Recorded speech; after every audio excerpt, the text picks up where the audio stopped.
بسم اللہ الرحمن الرحیم الصلاۃ وسلام علی محمد وعلی آل محمد۔ السلام علیکم۔ اللہ عز و جل کا احسان کرم نوازی کے آج ہمیں دین پہ بات کرنے کا موقع مل گیا۔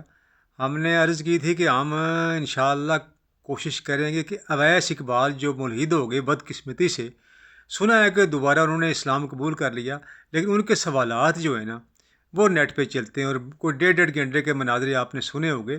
وہ ترجمہ پڑھ کے عربی پہ نہ غور کیا، اور ان کا اعتراف ہے کہ میں عربی نہیں جانتا۔ اس کمی کی وجہ سے انہوں نے کیا کیا، عربی پہ غور نہیں کیا۔ ترجمہ جو بندے کرتے ہیں، انسان کرتے ہیں، ان پہ وہی تو نازل نہیں ہوتی، تو اس وجہ سے وہ اسلام سے ہی نکل گئے اور پھر ایک محاذ کھڑا کر دیا اسلام کے خلاف۔ تو آج ان کے پہلے سوال کا جواب دینے کی ہم کوشش کریں گے۔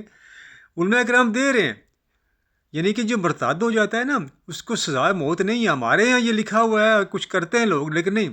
مدینہ شریف میں تو یہودی بیچتے تھے کہ جاؤ صبح صبح اسلام قبول کر لو، شام کو انکار کر دینا، مرتد ہو کے واپس ہم تو کبھی ان کو سزائے موت نہیں دی نبی پاک صلی اللہ علیہ وسلم نے اور صحابہ کرام نے۔ ٹھیک ہے، یہ اس زمانے میں بھی ہوتا تھا، آج بھی ہو رہا ہے۔ تو پہلا جی سوال ان کا یہ ہے جو ہم تھوڑا سا جواب دینے کی کوشش کریں گے کہ نبی پاک صلی اللہ علیہ وسلم نے 11 شادیاں کی، اتنا ٹائم ان کے پاس تھا 11 شادیاں کرنے کا۔ پھر جب 11 شادیاں ہوں، ایک وقت میں 9 بیویاں ہوں، تو ان بیویوں کے لیے کوئی اخراجات بھی چاہیے، ہیں جی۔ پھر مدینہ میں جب یہ گئے ہیں تو اس وقت حالات بھی بڑے پتلے تھے، تو انہوں نے قرآن مجید جو ہے وہ لکھ کے کیوں نہیں رکھا، اور یہ ہڈیوں پہ اور چھالوں پہ کیوں تھا، ایک کتاب کی شکل کیوں نہیں دی؟ اور یہ خیال جا کے حضرت عثمان غنی رضی اللہ تعالیٰ عنہ کو آتا ہے کہ یہ کتاب ہونی چاہیے۔ اس سے پہلے جو 2 خلفاء گزرے ان کو کوئی خیال کیوں نہیں گزرا؟ اتنی بڑی قیمتی کتاب جو قیامت تک کے لیے ہدایت ہے انسانوں کے لیے، سب انسانوں کے لیے، تو وہ کیوں نہیں بنی؟ تو اس کا جواب جی علماء کرام نے دیا ہے، نور الامین صاحب نے بڑا زبردست دیا۔ تو میں عرض کر دیتا ہوں ثواب کمانے کے لیے، آپ کے لیے بھی، کہ آپ ہماری گائیڈ کریں گے، کہ سب سے پہلی بات تو یہ ہے کہ جو ہم کہتے ہیں کہ نبی صلی اللہ علیہ وسلم ہمارے امی تھے، یعنی کہ بے پڑھے ہوئے تھے، نہ وہ لکھ سکتے تھے نہ وہ پڑھ سکتے تھے، یہ ہماری غلط فہمی ہے جناب۔ اس کے لیے ثبوت دیکھیں جی آپ۔ سب سے پہلا ثبوت یہ کہ ام القرا، یہ مکہ شریف کو کہا جاتا ہے ام القرا، یہ کیپٹل سٹی ہے جی۔ اور ام القرا میں جتنے بھی رہنے والے ہیں سب کو امی کہا جاتا ہے، یعنی یہ نبی اللہ تعالیٰ نے فرما دیا قرآن میں کہ میں نے امیوں میں ایک نبی بھیجا ہے۔ مکہ شریف کے جتنے رہنے والے ہیں وہ سب پڑھے ہوئے ہیں یا نہیں پڑھے، وہ سب امی ہیں۔ تو جناب پہلا تو یہ بات ہوگی کہ امی کا ترجمہ ان پڑھ نہیں ہے، بلکہ یہ ام القرا، مکہ کے رہنے والے، کیپٹل سٹی کے رہنے والے جتنے بھی تھے سب امی تھے، اور اللہ تعالیٰ نے فرما دیا کہ میں نے امیون میں ایک نبی بھیجا۔ ایک بات طے ہوگی کہ امی کا مطلب ان پڑھ نہیں ہے، ٹھیک ہوگی جی۔ اگلی بات یہ ہے کہ پہلی جب وہی نازل ہوئی، ٹھیک ہے، اقرا باسم ربک الذی خلق پہلی وہی شاید نہ ہو، اس پہ بعد میں بات کریں گے، لیکن یہ کلیئر ہو گیا کہ اسی حدیث میں لکھا ہے، پڑھا ہم نے، آپ نے بھی، کہ نبی پاک صلی اللہ علیہ وسلم کو جب جبریل علیہ السلام نے کہا کہ پڑھیے، تو انہوں نے کہا جی میں پڑھا ہوا نہیں ہوں، تو انہوں نے کو 3 دفعہ بغل گیر کیا تو وہ پڑھنا جان گئے۔ یہ حدیث کے علاوہ اس کا کیا مطلب ہوا کہ وہ پڑھنا جان گئے تھے، اگر وہ پہلے پڑھے ہوئے نہیں تھے، لیکن جب جبریل علیہ السلام نے ملاقات کی ہیں جی تو وہ پڑھ گئے۔ یہ تو بات کلیئر ہو گئی۔ اب کیا ہے کہ وہ لکھنا بھی جانتے تھے کہ نہیں؟ اب جناب دیکھیں کہ حدیث کرتاس ان کی دنیا سے پردہ کرنے سے 4 دن پہلے جمعرات کے دن جب انہوں نے بلایا تو کہا صحابہ کرام کو، اہل بیت کو جو ان کے پاس تھے، بیماری تھی، کہ اب میں دنیا سے جانے والا ہوں، تو آپ میرا قلم دوات لاؤ تو میں تمہیں ایک ایسی چیز لکھ دوں اکتبو، قیامت تک تم گمراہ نہیں ہوگے۔ بڑا قیمتی نسخہ، ٹھیک ہے۔ تو حضرت عمر فاروق رضی اللہ عنہ نے کہا کہ نہیں، آپ اس وقت ان کی صحت خراب ہے، تو ذرا ہمارے پاس قرآن ہے تو چھوڑیں فی الحال جو بھی ہے۔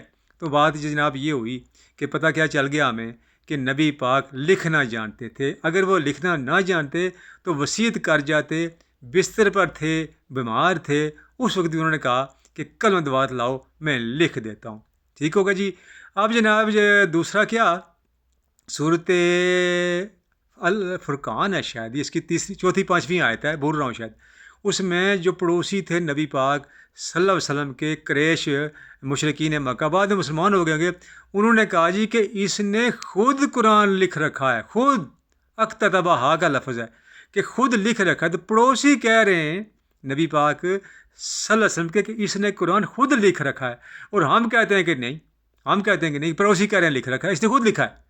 آگے چلیں جی، تو جناب اعلیٰ جب جنگ بدر ہوتی ہے تو مکہ کے لوگ قید ہو جاتے ہیں، تو جب مدینے میں جاتے ہیں تو نبی پاک صلی اللہ علیہ وسلم کہتے ہیں کہ جو بھی تم میں سے اے مکہ کے رہنے والو، اے حضرت عباس، ان کے داماد بھی تھے، جتنے بھی یہ 70 گرفتار ہو گئے تھے مکہ کے رہنے والے، ام القریٰ کے رہنے والے امی، گرفتار ہو گئے تھے 70، ان کو کہا نبی پاک صلی اللہ علیہ وسلم نے کہ جو بھی مدینہ کے رہنے والوں کو پڑھنا لکھنا سکھا دے گا اس کو میں راہ کر دوں گا۔ کیا مطلب ہوا؟ مدینہ کے رہنے والے پڑھنا نہیں جانتے تھے، مکہ کے رہنے والے پڑھنا جانتے تھے، اس لیے وہ سکھائیں گے۔ تو جناب یہ بات یہ ہے کہ نبی پاک صلی اللہ علیہ وسلم نے اپنے ہاتھ سے، ان کے پڑوسی گواہی دیتے ہیں کہ خود قرآن لکھا ہے۔ پھر جب رمضان آیا آخری، جبریل علیہ السلام نے آ کے دورہ کیا، انہوں نے بھی 2 دفعہ دورہ کیا، تو کس سے دورہ کیا؟ چیکنگ کس سے ہوگی؟ تو یہ بھی ہمیں قرآن سے دور رکھنے کا ایک ذریعہ ہے، اور ملحدین کو وار کرنے کا ایک ذریعہ ہے کہ ہم نے ہماری ٹائپنگ میں یہ غلطی ہو گئی ہے کہ ہم نے امی کا ترجمہ امی کر دیا، یہ نہیں لکھا کہ یہ امی جو ہے نا مکہ کے رہنے والوں کا ایک لقب ہے۔ تو ہمارے نبی پاک پڑھے تھے، 3-4 ثبوت میں نے آپ کو دے دیے، قرآن سے بھی دے دیا، انہوں نے قرآن لکھا، چیک کیا، سرٹیفکیٹ دیا۔ یہ نہیں ہے کہ اعتبار کر لیا کہ جو کاتب 2 کاتب وہی تو مرتد ہو گئے تھے، کاتب وہی کا کیا یقین ہے کہ انہوں نے کیا لکھا اور کیا پڑھ رہے ہیں؟ نہ، خود لکھنا پڑھنا جانتے تھے۔ تو اب اس کے بعد بس ہمارا اپنا ایمان ہی مضبوط ہو جائے، باقی اویس اقبال سے تو ہماری یہی درخواست ہے کہ اللہ کرے وہ مسلمان ہو جائیں۔ تو ٹھیک ہوگا جی، آج کی بات مکمل ہوئی، خدا۔